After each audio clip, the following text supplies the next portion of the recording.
നമസ്കാരം. കഥകളി മുതൽ TV serial വരെയുള്ള കലാരംഗങ്ങളിൽ പ്രതിഭ തെളിയിച്ച പ്രശാന്ത് നാരായണനാണ് ഇന്ന് നമ്മുടെ അതിഥി. കലാരംഗത്തെ തൻ്റെ അനുഭവങ്ങളും വിശേഷങ്ങളും പ്രശാന്ത് നാരായണൻ നമ്മോട് പങ്കുവയ്ക്കും. സ്വാഗതം. നമസ്കാരം. ഛായാമുഖി എന്ന ഒറ്റ നാടകമാണ് തങ്ങളെ ഏറ്റവും കൂടുതൽ പ്രശസ്തനാക്കിയത്. മോഹൻലാലിനെ വീണ്ടും തിരശീലയിൽ നിന്നും അരങ്ങത്തേക്ക് കൊണ്ടുവന്നു. എങ്ങനെയായിരുന്നു ആ ഒരു അനുഭവം? വളരെ യാദൃശ്യമായിട്ടാണ് ഇത്തരമൊരു പ്രോജക്റ്റ് എന്നിലേക്ക് ഫോക്കസ് ചെയ്യപ്പെടുകയും ഛായാമുഖി വളരെ പെട്ടെന്ന് അല്ലെങ്കിൽ ചുരുങ്ങിയ സമയം കൊണ്ട് തയ്യാറെടുക്കുകയും ഒരു 6 മാസത്തെ സമയം കൊണ്ട് തയ്യാറെടുക്കുകയും ജനങ്ങളിലേക്ക് എത്തിച്ചേരുകയും ഒക്കെ ചെയ്തത്. ഇത് ഈ നാടകം മുൻപ് ഒരു അമച്വർ കലാ സമിതി അവതരിപ്പിച്ച് മുകേഷ് ഏട്ടൻ കാണാനിടയായി. അപ്പോൾ അദ്ദേഹത്തിന് അത് ഇഷ്ടപ്പെട്ടിട്ട് അദ്ദേഹം അടുത്ത ദിവസം എന്നെ വിളിക്കുകയും നമുക്കിത് ചെയ്താൽ എന്താ എന്ന് ചോദിക്കുകയും മോഹൻലാൽ എന്ന് പറയുന്ന അദ്വിതീയനായിട്ടുള്ള ആൾ ഇതിനകത്ത് ഇൻവോൾവ് ചെയ്യാൻ താല്പര്യമുണ്ട് എന്ന് അറിയിക്കുകയും ചെയ്തു. അത്തരം ഒരു പ്രോജക്റ്റ് ചെയ്യുക എന്ന് പറയുന്നത് ഇന്ത്യയിൽ എത്രയോ വളരെ പ്രസിദ്ധരായ എന്നേക്കാൾ കഴിവുള്ള എത്രയോ പ്രഗത്ഭരായ മറ്റ് നാടക സംവിധായകരും നാടക പ്രവർത്തകരും ഒക്കെ ഉള്ളൊരു സ്ഥലത്ത് നമുക്കങ്ങനെ ഒരു അവസരം കിട്ടുമ്പോൾ അത് മൊത്തം നാടകവേദിക്കും ഒരു ഉണർവായിരിക്കും എന്ന് പൂർണ്ണ ബോധ്യമുണ്ടായിരുന്നത് കൊണ്ടും ആ പ്രോജക്റ്റ് ഏറ്റെടുക്കുകയായിരുന്നു. ധീരമായി ഏറ്റെടുക്കുക എന്നുള്ളൊരു ഇതിലേക്ക് എത്തിച്ചേർന്നു. വലിയ അനുഭവമാണ് ഛായാമുഖി തന്നത്. ഛായാമുഖി ഏറെ പേർ കണ്ടു, ഏറെ പേർ ആസ്വദിച്ചു, ഏറെ പേർ അതിൽ നിന്നും ഉത്സാഹഭരിതരായി നാടകവേദിയിലേക്ക് ആവേശത്തോടു കൂടി വന്നു. കോളേജ് സ്റ്റുഡൻസൊക്കെയാണ് ഏറ്റവും കൂടുതൽ നാടകവേദിയിലേക്ക് വീണ്ടും ആകർഷിക്കപ്പെട്ടത്. ഒരു 80കളിൽ 85കളിൽ നഷ്ടപ്പെട്ടു പോയ നാടക പാരമ്പര്യം വീണ്ടും ചേക്കേറിയത് സത്യത്തിൽ ഛായാമുഖി ശേഷമാണെന്ന് തന്നെയാണ് എൻ്റെ അനുഭവം. കാര്യം ഞാൻ പല കോളേജുകളിലും ഇപ്പോൾ അതിഥിയായി പോകുന്നു, അവിടെ ക്ലാസ് എടുക്കാൻ എന്നെ വിളിക്കുന്നു. കാലടി സംസ്കൃത സർവകലാശാല പോലുള്ള സ്ഥാപനത്തിലൊക്കെ നമുക്ക് ചെല്ലാൻ പറ്റുന്നു. അവിടെ ഉള്ളവരൊക്കെ അവർ കാണിക്കുന്ന നാടകത്തിനോട് കാണിക്കുന്നൊരു ഊർജ്ജമൊക്കെ ഛായാമുഖി എന്നുള്ള നാടകത്തിന് കിട്ടിയിട്ടുള്ള, ഇന്ത്യയിൽ കിട്ടിയിട്ടുള്ള ഒരു, പ്രത്യേകിച്ചും മോഹൻലാൽ എന്ന് പറയുന്ന മഹാനായ നടൻ, മുകേഷ് എന്ന് പറയുന്ന മഹാനായ നാടക പാരമ്പര്യമുള്ള കലാകാരൻ, അവരൊക്കെ ഇൻവോൾവ് ചെയ്തിട്ടുള്ള വർക്ക് വന്നതുകൊണ്ടാണ് ഞാനും അതിലെ ഒരു ക്യാപ്റ്റൻ ഓഫ് ദ ഷിപ്പായി നിന്നുകൊണ്ട് ആ നാടകം അത്തരത്തിലെ ഒരു പൂർണ്ണതയും ഒരു അറിയും നാട്ടുകാരറിഞ്ഞതുമൊക്കെ അതുവഴിയാണ്. മോഹൻലാൽ വെള്ളിത്തിരയിൽ തിളങ്ങി നിൽക്കുന്ന മോഹൻലാലും ഒപ്പം മുകേഷും മാത്രമല്ല ഒരു പുരാണ കഥയാണ് അവതരിപ്പിക്കുന്നതും. അതൊരു എങ്ങനെയായിരുന്നു ചെയ്തത്? ഒരു വെല്ലുവിളി തന്നെയായിരുന്നു അത്? ഇത് ഈ കാര്യത്തിൽ വെല്ലുവിളി എന്നൊന്നും പറയാൻ പറ്റില്ല. കാര്യം മോഹൻലാൽ എന്ന് പറയുന്ന അദ്ദേഹവും മുകേഷ് എന്ന് പറയുന്ന അദ്ദേഹവും വളരെ എക്സ്പീരിയൻസ്ഡ് ആയിട്ടുള്ള ആക്ടേഴ്സാണ്. 30 വർഷം കൊണ്ട് മലയാള സിനിമയിൽ കത്തി നിൽക്കുന്ന 2 പേർ തന്നെയാണ്. ക്യാമറയ്ക്ക് മുൻപിൽ കൊടുക്കുന്ന ഊർജത്തിനേക്കാൾ കുറച്ചുകൂടി ഊർജം കൊടുത്താൽ നാടകത്തിലേക്ക് എത്തുമെന്നും, എവിടെ എന്ത് എനർജി കൊടുത്താൽ എന്ത് റിസൾട്ട് കിട്ടുമെന്നും, എന്ത് ഇമോഷൻ കൊടുത്താൽ അത് ക്യാരക്ടറിന് ഇണങ്ങുമെന്നും വ്യക്തമായി ധാരണയുള്ളവരാണ് ഇവർ 2 പേരും. പ്രത്യേകിച്ച് നമ്മൾ ഛായാമുഖി ഗ്രൂപ്പിൽ വർക്ക് ചെയ്തിരിക്കുന്നവരെല്ലാവരും തന്നെ വളരെ പ്രിപ്പയർഡായിട്ടുള്ള തിയേറ്റർ ട്രെയിൻഡ് ആക്ടേഴ്സ് കൂടിയാണ്. അപ്പോൾ അത് അങ്ങനെ പറയാൻ പറ്റില്ല. അതൊരു വെല്ലുവിളിയൊന്നും അല്ല, അതൊരു വളരെ സന്തോഷത്തോടു കൂടിയാണ് പ്രോജക്റ്റ് ചെയ്തത്. എല്ലാവരും വളരെ ഫ്രണ്ട്ലി ആയിട്ട് ഒരുമിച്ചിരുന്നുകൊണ്ട് വളരെ വളരെ വളരെ വളരെ വളരെ കുടുംബം പോലെ ചെയ്തൊരു വർക്കാണ്. ONV കുറുപ്പിൻ്റെ പ്രശസ്ത കൃതിയായ ഉജ്ജയിനി ഇപ്പോൾ തങ്ങൾ നാടകമാക്കാനുള്ള ഒരുക്കത്തിലാണ്. തീർച്ചയായും മോഹൻലാലിനെ വെച്ചുകൊണ്ട് തന്നെയാണ് ചെയ്യുന്നത്. ഛായാമുഖി നൽകിയ ഒരു ഊർജ്ജമാണോ ഇതിനെ പ്രേരിപ്പിച്ചത്? ഛായാമുഖിയേക്കാൾ വലിയ വെല്ലുവിളിയാണ്. ഛായാമുഖി വെല്ലുവിളിയല്ല എന്ന് ഞാൻ പറഞ്ഞു, പക്ഷേ ഉജ്ജയിനി വെല്ലുവിളിയാണ്. കാരണം ഉജ്ജയിനി എന്ന് പറയുന്നത് മലയാള സാഹിത്യത്തിൽ ഇന്നോളം ഉണ്ടായിട്ടുള്ള കഥാകാവ്യ പ്രസ്ഥാനങ്ങളിൽ ഏറ്റവും മികച്ചു നിൽക്കുന്ന ഒരു കൃതിയാണ്. ആ കൃതിയെ നമ്മൾ നാടകം എന്നുള്ളൊരു ഫോർമാറ്റിലേക്ക് മാറ്റുമ്പോൾ ഏറ്റെടുക്കേണ്ടി വരുന്നത് നാടകക്കാരൻ എന്നുള്ള നിലയിൽ ഒരു വലിയ വെല്ലുവിളിയാണ്. കവിയുടെ ആത്മസത്ത ചോർന്നു പോവാതെ കണ്ട് നാടകക്കാരൻ്റെ നീതി അരങ്ങത്ത് നടപ്പാക്കുക എന്നുള്ള സവിശേഷമായൊരു കർമ്മം കൂടി അതിൽ നിക്ഷിപ്തമാണ്. ഇല്ലെങ്കിൽ അത് പരാജയപ്പെട്ടു പോകും. നമ്മൾ ഒരു സീൻ വർക്ക് ഇപ്പോൾ 2 വരി കൊണ്ട് ONV സാർ എന്ന് പറയുന്ന മഹാകവി വ്യക്തമാക്കിയിരിക്കുന്ന സാധനം ഒരു ആശയം നമുക്ക് അരങ്ങത്ത് വിപുലപ്പെടുത്താൻ വളരെയധികം ബുദ്ധിമുട്ടാണ്. പോയറ്റിക് ഇമേജും വിഷ്വൽ ഇമേജും രണ്ടും രണ്ട് തന്നെയാണ്. അപ്പോൾ ഇത് കൺസീവ് ചെയ്ത് ഇതിലേക്ക് മാറ്റുക എന്ന് പറയുന്നത് ഒരു വലിയ ക്രിയയാണ്. ഞാൻ 2 വർഷമായിട്ട് ഈ കൃതി നിരന്തരം വായിക്കുകയും നിരന്തരം വെട്ടിയും തിരുത്തിയും തൃപ്തി വരാതിരിക്കുന്നൊരു മനുഷ്യനാണ്. ആസ് എ ക്രിയേറ്റീവ് പേഴ്സൺ ഞാൻ പറയുകയാണെങ്കിൽ അതാണ് എൻ്റെ. ഇപ്പോൾ ക്ലൈമാക്സ് നമ്മൾ ഇപ്പോഴും ക്ലൈമാക്സിൻ്റെ പൊസിഷൻസിൽ ഒരുപാട് ശ്രദ്ധിക്കേണ്ടതായിട്ടുള്ളത് കൊണ്ട് എഴുത്ത് പൂർണ്ണമാണ് എന്ന് പറയാൻ സാധിക്കില്ല. എന്നാലും പ്രോജക്റ്റ് ഓണാണ്. അദ്ദേഹം വളരെ ആവേശപൂർവ്വമാണ്, മോഹൻലാൽ സാറാണ് ഈ പ്രോജക്റ്റ് കൊണ്ടുവന്നത്. എന്നോട് ഉജ്ജയിനി ചെയ്യണമെന്ന് ആദ്യം ആവശ്യപ്പെടുന്നത് ലാൽ സാർ തന്നെയാണ്. അതിൽ വളരെ സന്തോഷം തോന്നി. പിന്നീടാണ് ഞാൻ അറിയുന്നത് ഉജ്ജയിനിയാണ് ചെയ്യേണ്ട. ഉജ്ജയിനി വളരെ ഡിഫിക്കൽട്ടാണ്, ചുമ്മാ ചെയ്ത് കളയാൻ പറ്റുന്ന ഒരു നാടകമല്ല. അച്ഛനിൽ നിന്നാണോ ഈ കല? തീർച്ചയായിട്ടും, ഒരു സംശയമില്ല. അച്ഛനാണ് എൻ്റെ ആദ്യത്തെ ഗുരു, വെളിച്ചം തന്ന മനുഷ്യൻ. സംസ്കൃതം പഠിപ്പിക്കാനും അമരകോശം, കുമാരസംഭവം പോലുള്ള കൃതികൾ വായിക്കാനും ഒക്കെ ഒരു 10 വയസ്സ് തൊട്ടൊക്കെ നമ്മളെ ട്യൂൺ ചെയ്ത ആളാണ്. പിന്നെ നിരന്തരമായി കഥകളി കാണാൻ കൊണ്ടുപോകുന്നൊരു ശീലം ഉണ്ടായിരുന്നു. കഥകളി 7ാമത്തെ വയസ്സിൽ പഠിച്ചു തുടങ്ങാൻ പറ്റി. കഥകളി പഠിച്ചു മറന്നതുകൊണ്ടാണ് എനിക്ക് നാടകം ചെയ്യാൻ പറ്റുന്നതെന്ന് വിശ്വസിക്കുന്ന ഒരാളാണ് ഞാൻ. കഥകളിയുടെ എനർജി എടുത്തിട്ട് കഥകളിയുടെ ഈ ബാഹ്യമായ കാര്യങ്ങൾ എടുത്ത് കളഞ്ഞു കഴിഞ്ഞാൽ പ്യുവർ കേരളത്തിന് നാടകം കിട്ടുമെന്ന് വിശ്വസിക്കുന്ന ഒരാളാണ്. കേരളത്തിന് തനതായ ഒരു നാടകവേദി ഇല്ല എന്ന് വാദിക്കുന്നവരാണ് കൂടുതൽ. പക്ഷേ കഥകളിയുടെ ബാഹ്യ അംശം എടുക്കാതെ കണ്ട് അതിൻ്റെ അഭ്യാസക്രമങ്ങളും അഭിനയ രീതികളും നാടകത്തിൻ്റെ അന്തസ്സത്ത ചോർന്നു പോവാത്ത രീതിയിൽ അപ്ലൈ ചെയ്യാമെങ്കിൽ മലയാളത്തിന് സ്വന്തമായ ഒരു നാടക പദ്ധതി ഉണ്ടായി വരാം. അങ്ങനെ ഒരു കോട്ടിങ് പ്രശസ്തനായ CN ശ്രീകണ്ഠൻ നായർ സാറ് എഴുതിയിട്ടുണ്ട്. ജപ്പാൻ്റെ നാടകവേദി കബൂക്കി നോയുമാണെങ്കിൽ എന്തുകൊണ്ട് മലയാളത്തിൻ്റെ നാടകവേദി കഥകളി അല്ലാതെ മറ്റൊന്നാവുന്നു? ഈ കഥകളിയിൽ നിന്നും ഊർജ്ജം ഉൾക്കൊണ്ടുകൊണ്ട് നമ്മുടെ പാരമ്പര്യ കലകളെ ഉൾക്കൊണ്ടുകൊണ്ട് പുതിയൊരു നാടകരൂപം മലയാളത്തിൻ്റെതായി ഉയർത്തെഴുന്നേൽക്കും. അത് പ്രതിഭാശാലികളായ ഒരു പറ്റം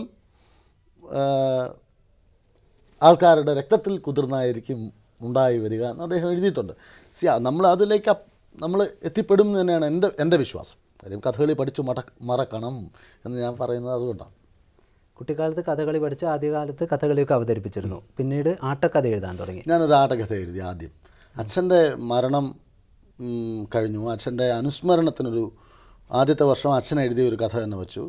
2ാമത്തെ വർഷം അച്ഛൻ്റെ അനുസ്മരണം വയ്ക്കുന്ന സമയത്ത് എൻ്റെ മനസ്സിൽ വെറുതെ തോന്നിയതാണ്. ഒരു ദിവസം തോന്നി ഒരാട്ടക്കഥ എഴുതണം. പക്ഷേ അത് അശുദ്ധമാവിൻ്റെ അവസ്ഥയാണ് എനിക്കപ്പോൾ. മീൻസ് അച്ഛൻ മരിച്ചുപോയി, കാലത്തിനോടുള്ള ഒരു തരം പ്രതിഷേധം.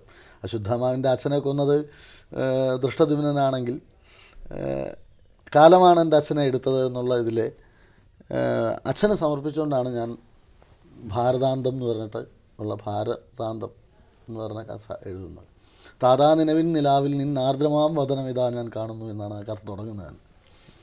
അത് എൻ്റെ ഗുരുനാഥൻ അശുദ്ധമായിട്ട് അഭിനയിച്ചു. വലിയ ഭാഗ്യമാണ്. എന്നെ കഥകളി പഠിപ്പിച്ച ശ്രീ ചന്ദ്രമന ഗോവിന്ദൻ നമ്പൂതിരി, അദ്ദേഹം എനിക്ക് വലിയ മോട്ടീവായിരുന്നു. ഞാൻ അദ്ദേഹത്തിൻ്റെ വീട്ടിൽ നിന്നാണ് വളർന്നത്. അദ്ദേഹത്തിൻ്റെ വീട്ടിൽ നാടക കളരി ഉണ്ടായിരുന്നു. അങ്ങനെയാണ് ഞാൻ കഥകളി എന്ന് പതുക്കെ നാടകത്തിലേക്ക് വരികയും ശങ്കർപിള്ള സാറിൻ്റെ നാടക ശീലങ്ങളിലേക്കൊക്കെ പതുക്കെ വരികയൊക്കെ ചെയ്തത്. ഒരുപക്ഷെ ഏറ്റവും പ്രായം കുറഞ്ഞ ഒരു ആട്ടക്കഥാകൃത്ത് കൂടിയാണ്. ഇപ്പോഴും ഈ കഥകളി രംഗത്ത് സജീവമാണോ? ഇല്ല, ഞാൻ വേഷക്കാരനാണ്. ഞാൻ സത്യത്തിൽ വേഷമാണ് പഠിച്ചത്. കഥകളി കൈകാര്യം ചെയ്യുക എന്ന് പറയുന്നത് അഭ്യാസമില്ലാതെ കഥകളി നടനായി തുടർന്നാൽ അത് കഥകളി എന്ന് പറയുന്ന സമഗ്ര കലയ്ക്ക് ദോഷമാണ്. അത് ആര് ചെയ്താലും.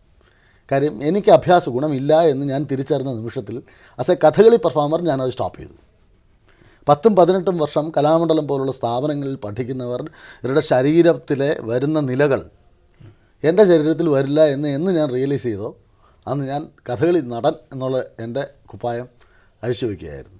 കാര്യം കഥകളി എന്ന് പറയുന്ന ഒരു സപര്യ പോലെ കൊണ്ടു നടക്കേണ്ടുന്ന ശരീരത്തിലും മനസ്സിലും ശബ്ദത്തിലും ആത്മാവിലും എല്ലാം എപ്പോഴും ഉണ്ടായിരിക്കേണ്ട ഒരു വലിയ കലാരൂപമാണ് കഥകളി. വളരെ നിസ്സാരമായി ഇതിനെ കൈകാര്യം ചെയ്യാൻ പറ്റുന്ന ഒരു കലയേ അല്ല. അപ്പോൾ അതിന് ഞാൻ അത്രത്തോളം പ്രാപ്തനല്ല എന്ന് തിരിച്ചറിഞ്ഞ നിമിഷത്തിൽ ഞാൻ കഥകളിയിൽ നിന്ന് വളരെ ബുദ്ധിപൂർവ്വം പിന്മാറി. പക്ഷെ അതിൻ്റെ സാഹിത്യം എനിക്കിഷ്ടമാണ്, അത് ആസ്വദിക്കുന്നത് എനിക്കിഷ്ടമാണ്. ഞാൻ ഏറ്റവും കൂടുതൽ ആരാധിക്കുന്നത് കഥകളി നടന്മാരെയാണ്. ഞാൻ ഏറ്റവും കൂടുതൽ കാല് തൊട്ട് വന്നിരിക്കുന്നതും കഥകളി നടന്മാരെയാണ്. കഥകളിയിൽ നിന്ന് പിന്നെ നാടകത്തിലേക്കായിരുന്നു ചുവട് വെച്ചത്. ഈ രംഗത്ത് ഛായാമുഖി താങ്കളുടെ ഏറ്റവും വലിയ ഒരു സംഭാവന കൂടിയാണ്. മറ്റേതൊക്കെയായിരുന്നു നാടകരംഗത്തുള്ള ഒരു എക്സ്പീരിയൻസ്? നാടകത്തിൽ ഞാൻ വരുന്നത് ഈ ചന്ദ്രമനയിൽ വെച്ച് തന്നെ. അന്ന് അവിടെ കലാവേദി എന്ന് പറഞ്ഞിട്ടൊരു നാടക സംഘം ഉണ്ടായിരുന്നു. ശങ്കരപ്പിള്ള സാറിൻ്റെ നാടകങ്ങളാണ് അവതരിപ്പിച്ചിരുന്നത്. ശങ്കരപ്പിള്ള സാറിൻ്റെ നാടകങ്ങൾ 6-7 ഞങ്ങൾ കളിച്ചു. അങ്ങനെ ഇരിക്കുമ്പോഴാണ് സ്കൂൾ ഓഫ് ഡ്രാമയെക്കുറിച്ചിട്ടുള്ളൊരു അറിയിപ്പ് കിട്ടുകയും നമ്മുടെ സ്കൂൾ ഓഫ് ഡ്രാമയിൽ പഠിക്കാൻ പോയാൽ അപ്പോൾ പൂനെയിൽ പോകണം എന്നൊരു ആഗ്രഹം മനസ്സിലുണ്ടായിരുന്നു. കാര്യം സിനിമയിൽ അഭിനയിക്കുക എന്ന് പറയുന്നത് കൊച്ചിലെ ഒരു ആഗ്രഹമുള്ള ഒരു വലിയ കാര്യമായിരുന്നു. ധനം മോഹിച്ചിട്ടോ ഒന്നുമല്ല, ഒരു ആഗ്രഹം. അപ്പോൾ പൂനെയിൽ പോകണം എന്നുള്ളൊരു ആഗ്രഹം വന്നപ്പോൾ പൂനെയിൽ പോകാൻ സമയമായപ്പോൾ അച്ഛൻ്റെ മരണം വന്നു. ഞാൻ പ്രീ ഡിഗ്രി കഴിഞ്ഞ് നിൽക്കുന്നു. അപ്പോൾ ഡിഗ്രി കഴിഞ്ഞാൽ മാത്രമേ പൂനെയിലന്ന് ജോയിൻ ചെയ്യാൻ പറ്റുള്ളൂ. അപ്പോൾ ഇമ്മീഡിയറ്റ് ആയിട്ട് ജോയിൻ ചെയ്യാൻ പറ്റുക എന്ന് പറയുന്നത് സ്കൂൾ ഓഫ് ഡ്രാമയിലാണെങ്കിൽ പ്രീ ഡിഗ്രി മതി ക്വാളിഫിക്കേഷൻ.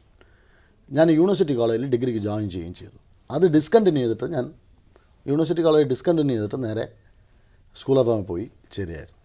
പക്ഷേ ഞാൻ സ്കൂൾ ഓഫ് ഡ്രാമയും പൂർത്തീകരിക്കാത്തൊരു മനുഷ്യനാണ്. അപ്പോൾ ഭാരതാന്ത ആട്ടകഥ അവിടെ കലാമണ്ഡലത്തിലെ പഠിച്ചിറങ്ങിയ കുട്ടികളെല്ലാവരും കൂടെ ചേർന്നിട്ട് അത് ചിട്ടപ്പെടുത്തുകയും അതിൻ്റെ തിരക്കുകളൊക്കെ വന്നപ്പോൾ സ്കൂൾ ഓഫ് ഡ്രാമയിൽ സ്വാഭാവികമായ അറ്റൻഡൻസ് കുറഞ്ഞു. യൂണിവേഴ്സിറ്റിയുടെ വ്യവസ്ഥകൾക്കനുസരിച്ച് എനിക്ക് എക്സാം കണ്ടിന്യൂ ചെയ്യാൻ പറ്റിയില്ല. ലാസ്റ്റ് ടേം രണ്ട് സെം എനിക്ക് പൂർത്തീകരിക്കാൻ പറ്റിയില്ല. അത് കോംപ്രമൈസ് ചെയ്യാൻ അന്നത്തെ അധികാരികൾക്ക് സാധിച്ചില്ല. അതുകൊണ്ട് ഞാൻ പുറത്തായതല്ല, ഞാൻ പുറത്ത് പോയതാണ്. പുറത്ത് പോയി പിന്നെ കുറേ അലഞ്ഞ് നടന്നു. നമ്മളെ വളരെ പ്രതീക്ഷയോടുകൂടി വീട്ടിൽ നിന്ന് സ്കൂൾ ഓഫ് ഡ്രാമയിൽ പഠിക്കാൻ വിട്ടവരല്ലേ വീട്ടുകാർ. നമ്മൾ ഒന്നുമില്ലാതെ ചെന്ന് കയറുമ്പോൾ അവർക്കുണ്ടാകുന്നൊരു ഫീൽ വെച്ചത് പിന്നെ ഒരു അലച്ചിലായിരുന്നു. നല്ല അലച്ചിലുണ്ടായിരുന്നു. പക്ഷേ കുഞ്ഞു കുഞ്ഞു നാടകങ്ങളൊക്കെ ചെയ്ത് ജീവിച്ചു. സ്കൂൾ നാടകങ്ങൾ ചെയ്യുക, മത്സര നാടകം ചെയ്യുക, അങ്ങനെ. പക്ഷേ എനിക്ക് ആ മത്സര നാടകങ്ങൾ ചെയ്യുന്നതിൻ്റെ ഒരു ഗുണം പിന്നീടാണ് എനിക്ക് മനസ്സിലായത്. നമ്മളൊരു വലിയ ഫ്രെയിമിലേക്കൊരു പ്ലേ വയ്ക്കുമ്പോൾ എനിക്ക് എൻ്റെ അതുവരെയുള്ള പാസ്റ്റ് എന്ന് പറയുന്നത് എൻ്റെ ഒരു ഹോംവർക്കായിരുന്നു.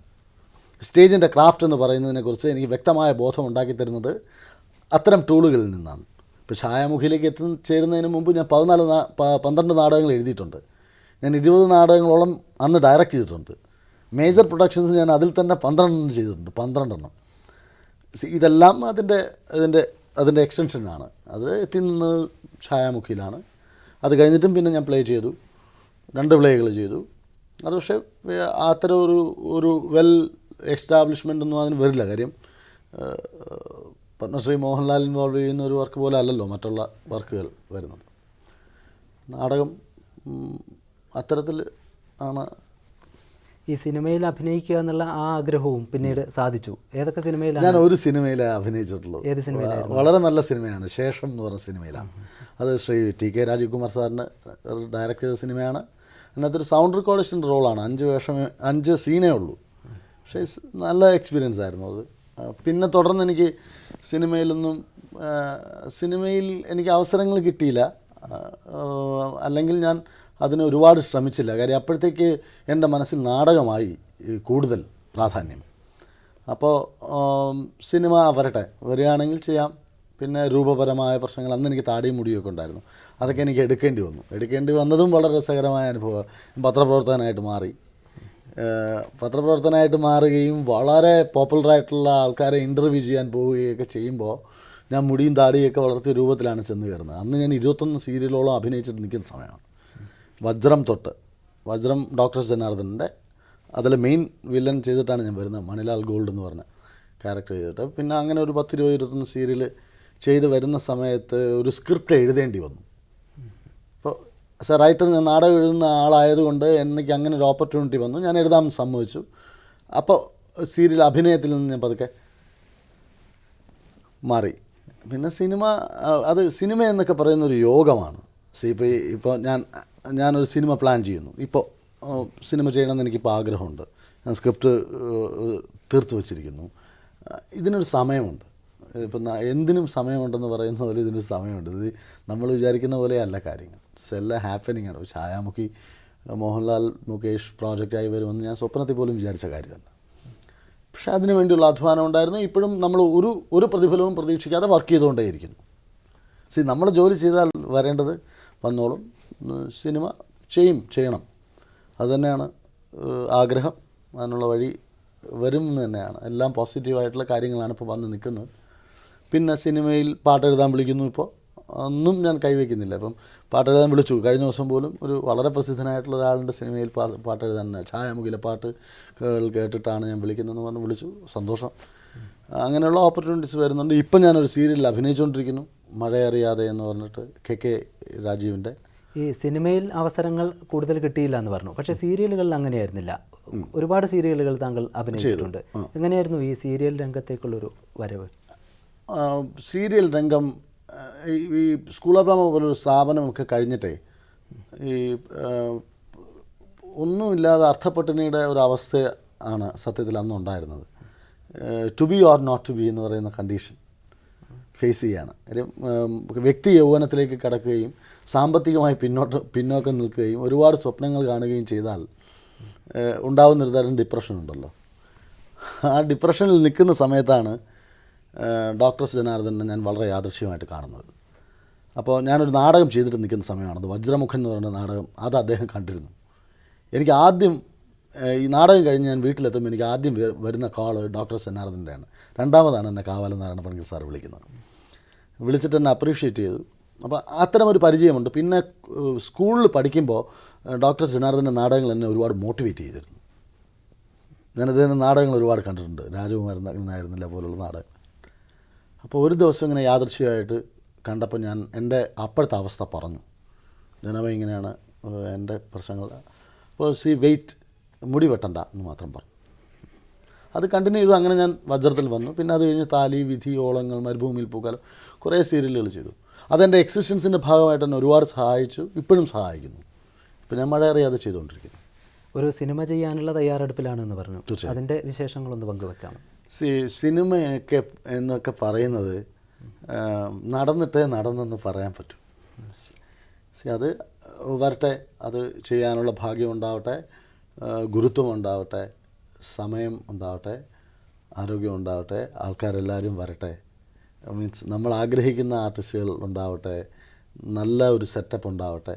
അങ്ങനെയൊക്കെ വരികയാണെങ്കിൽ മാത്രം നമ്മളൊരു സിനിമ ചെയ്തിട്ട് കാര്യമുള്ളൂ. ഇപ്പോൾ എന്താണ്, ഏറ്റവും മനോഹരമായ ചേരുവയില്ലാതെ ഒരു ചിക്കൻ കറി, മസാല ഇല്ലാതെ ചിക്കൻ കറി ഉണ്ടാക്കുന്ന അവസ്ഥ പാടില്ലല്ലോ. മീൻസ് അത്ര പ്രോപ്പറായിട്ടുള്ളൊരു അങ്ങനെ ഉണ്ടെങ്കിൽ സിനിമ ചെയ്യൂ. ഒരു പത്രപ്രവർത്തകനായിട്ടും താങ്കൾ സേവനമനുഷ്ഠിച്ചിരുന്നു. ഒരു പത്രപ്രവർത്തകൻ്റെ അനുഭവങ്ങൾ എങ്ങനെയായിരുന്നു? അതായിരുന്നു എക്സ്പീരിയൻസ്. എക്സ്പീരിയൻസ് എന്ന് പറയുന്നത് അങ്ങും മീഡിയ പേഴ്സണാണ്. ഒരു പത്രപ്രവർത്തകനായിട്ടും താങ്കൾ സേവനമനുഷ്ഠിച്ചിരുന്നു. ഒരു പത്രപ്രവർത്തകൻ്റെ അനുഭവങ്ങൾ എങ്ങനെയായിരുന്നു? അതായിരുന്നു എക്സ്പീരിയൻസ്. എക്സ്പീരിയൻസ് എന്ന് പറയുന്നത് അങ്ങും മീഡിയ പേഴ്സണാണ്. അന്ന് ഒരുപാട് മഹാമനുഷ്യരെ എനിക്ക് ഇൻ്റർവ്യൂ ചെയ്യാൻ പറ്റി. നായനാർ എന്ന് പറയുന്ന മനുഷ്യനെ ഞാൻ ഇൻ്റർവ്യൂ ചെയ്തു. എത്രയോ പേരെ, ഇപ്പോൾ നമ്മൾ വളരെ റെപ്യൂട്ടഡ് ആയിരിക്കുന്ന ഒരുപാട് പേരെ എനിക്ക് ഇൻ്റർവ്യൂ ചെയ്യാൻ പറ്റി. ഏറ്റവും വിശേഷകരമായിട്ട് സാർസ് എന്ന് പറഞ്ഞ രോഗം ബാധിച്ച് എന്ന് സംശയിക്കപ്പെട്ട ഒരാൾ പോയി എനിക്ക് സാഹസികമായ ഒരു ഇൻ്റർവ്യൂ ചെയ്യേണ്ടി വന്നു. നല്ല എക്സ്പീരിയൻസ് ആയിരുന്നു. പക്ഷെ ഞാൻ ഇപ്പോഴും പത്രപ്രവർത്തനത്തിൽ വളരെ തൽപരനാണ്. ഞാൻ ചെറിയ ചെറിയ ലേഖനങ്ങളും അങ്ങനെയുള്ള കാര്യങ്ങളും ഒക്കെ ഞാൻ അത്യാവശ്യം എഴുതുന്നുണ്ട്. കലാപരമായ കാര്യങ്ങളുമായി ബന്ധപ്പെട്ടിട്ടുള്ളത്. പിന്നെ കവിതകൾ അത്യാവശ്യം വരുന്നുണ്ട്. ഇങ്ങനെ പോകുന്നു. അച്ഛൻ ഒരു സാഹിത്യകാരനും ആട്ടക്കഥ രചയിതാവുമൊക്കെ ആയിരുന്നു. കുടുംബത്തെക്കുറിച്ച് കൂടുതലായിട്ട്? അച്ഛൻ വെള്ളായണി നാരായണൻ നായർ. അച്ഛൻ 14 ആട്ടക്കഥകളോളം എഴുതിയിട്ടുണ്ട്. അച്ഛൻ്റെ കഥകളിൽ ചിലതൊക്കെ ഇപ്പോഴും കളിക്കുന്നുണ്ട്. അയ്യപ്പ എഴുതൊക്കെ വളരെ പോപ്പുലറായിട്ട് ഇപ്പോഴും കളിച്ചുകൊണ്ടിരിക്കുന്നു. അച്ഛനൊരു കലാകാരൻ തന്നെയായിരുന്നു. ഇപ്പോൾ സമ്പൂർണ്ണനായ കലാകാരൻ. അമ്മ വീട്ടമ്മ, ശാന്തകുമാരി അമ്മ വളർത്തിയത് ഒക്കെ അമ്മയാണ്. അമ്മ വളരെ സപ്പോർട്ടാണ്. അമ്മയാണ് എൻ്റെ എല്ലാം. എത്ര നമ്മൾ ക്ഷുഭിതനായാലും അതിലൊന്നും തളർന്നു പോവാതെ എന്നും കാത്തുകൊള്ളുന്ന കണ്ണീരായി അമ്മ വർത്തിക്കുന്നു എന്ന് പറയുന്ന പോലെ ഒരമ്മ പാവം. 2 സഹോദരന്മാരുണ്ട്. മൂത്ത ആൾ അധ്യാപകനാണ്, മഹേഷ്. വിവാഹിതനാണ്. അദ്ദേഹത്തിനൊരു മകൻ കണ്ണൻ. ചേട്ടത്തി ശാന്തി, രണ്ടാമത്തെ ചേട്ടൻ അശോക് കുമാർ. കലാരംഗത്ത് സജീവമായിരിക്കുമ്പോഴും താങ്കൾ മൃഗസംരക്ഷണ വകുപ്പിലാണ് ഇപ്പോൾ ജോലി ചെയ്യുന്നത്. അതെ. സാംസ്കാരിക വകുപ്പിന് കീഴിലേക്ക് മാറാൻ ഏറെ ആഗ്രഹിക്കുകയും ചെയ്യുന്നുണ്ട്. അതെ. എന്തുകൊണ്ടാണ് അത് നടക്കാതെ പോകുന്നത്? ഇപ്പോൾ ഞാൻ വർക്ക് ചെയ്യുന്ന പോസ്റ്റ് ലൈഫ് സ്റ്റോക്ക് ഇൻസ്പെക്ടർ എന്ന് പറയുന്ന വളരെ ടെക്നിക്കലായിട്ടുള്ള പോസ്റ്റാണ്. അതിൽ നിന്നും ഒരു മാറ്റം തരാൻ സർക്കാർ വിചാരിച്ചാൽ സാധിക്കാം. പക്ഷേ അതിനകത്ത് ഒരുപാട് കടമ്പകളുണ്ട്. കാര്യം KSR അനുസരിച്ചിട്ട്, കേരള സർവീസ് റൂൾസ് അനുസരിച്ചിട്ട് ഒരുപാട് കാര്യങ്ങളുണ്ട്. ഇതിന് പാരലായിട്ടുള്ളൊരു പോസ്റ്റ് ഉണ്ടാവണം, അവിടെ നമ്മളെ പ്ലേസ് ചെയ്യാൻ പറ്റണം, നമ്മുടെ അക്കാഡമിക് ക്വാളിഫിക്കേഷൻസ് പരിഗണിക്കണം. അത്തരം കാര്യങ്ങളൊക്കെ സർവീസിലിരിക്കുമ്പോൾ പരിഗണിക്കേണ്ടി വരും. അപ്പോൾ അതിന് കാലതാമസം ഉണ്ടാവുമായിരിക്കും. നമ്മുടെ പ്രമുഖരായ ഭരണകർത്താക്കൾ അത് സവിനയം നമ്മൾ പരിഗണിക്കുന്നു പ്രതീക്ഷ തന്നെയാണ് ഇപ്പോഴും ഇരിക്കുന്നത്. ഛായാമുഖി എന്ന നാടകത്തിലെ 14 ഗാനങ്ങളും എഴുതിയതും താങ്കൾ തന്നെയാണ്. ഇതിലേതെങ്കിലും ഒരു ഗാനം പ്രേക്ഷകർക്ക് വേണ്ടി ഒന്ന് ആലപിക്കാമോ? തീർച്ചയായും. താമരപ്പോർ മുലക്കച്ച കെട്ടി താളത്തിലാടി കുഴഞ്ഞു കൊഞ്ചി കൈവള തട്ടി കരിമഷി വാലിട്ടെഴുതി അവർ മൂന്നും ആണേതൊരു പെണ്ണേതെന്നറിയാത്തൊരു ഭാവത്തിൽ കാമിനി രൂപം ചമഞ്ഞു നീങ്ങി, മെല്ലെ കാമിനി രൂപം ചമഞ്ഞു നീങ്ങി. സമയപരിമിതി മൂലം നമുക്ക് ഈ സംഭാഷണം ഇവിടെ അവസാനിപ്പിക്കേണ്ടതുണ്ട്. നമസ്തയിൽ അതിഥിയായി എത്തിയതിന് വളരെ നന്ദി. ഒപ്പം എല്ലാവിധ ആശംസകളും. ജയ്ഹിന്ദിനും ഇതിൻ്റെ പിന്നണിയിൽ പ്രവർത്തിക്കുന്നവർക്കും എൻ്റെ അഗൈതവുമായ നന്ദി. നമസ്കാരം.